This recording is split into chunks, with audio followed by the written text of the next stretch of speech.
மனிதர்களும் அவர்களுடைய வாழ்விடங்களும் என்னன்னு பார்த்துருவோம்.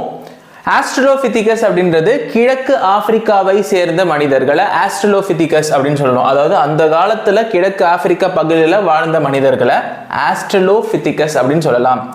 ஹோமோ ஹெபிலிஸ், ஹோமோ ஹெபிலிஸ் அப்படின்றது தென்னாப்பிரிக்காவில் வாழ்ந்த மனிதர்கள். அடுத்து ஹோமோ எரெக்டஸ், ஹோமோ எரெக்டஸ் அப்படின்ற மனிதர்கள் ஆப்பிரிக்கா மற்றும் ஆசிய பகுதிகளில் வாழ்ந்த மனிதர்களை ஹோமோ எரெக்டஸ் அப்படின்னு சொல்லிட்டு சொல்லலாம். நியண்டர்தால், நியண்டர்தால் அப்படின்றது யூரேஷியா, அதாவது ஐரோப்பா மற்றும் ஏசியாவுடைய இணைப்பு பகுதிகள் இருக்கு இல்லையா, அந்த இடத்தில் வாழ்ந்த மனிதர்கள் நியண்டர்தல்ஸ் அப்படின்றது அழைக்கப்படுகிறார்கள். குரோமக்னான்ஸ், குரோமக்னான்ஸ் நம்ம பார்த்திருந்தோம் பிரான்ஸ் பகுதியில், அதாவது குகையில் வாழ்ந்த மனிதர்கள், பிரான்சினுடைய சில குகைகளில் வாழ்ந்த மனிதர்கள் தான் வந்து குரோமக்னான்ஸ் அப்படின்னு சொல்லிட்டு சொல்லுறோம்.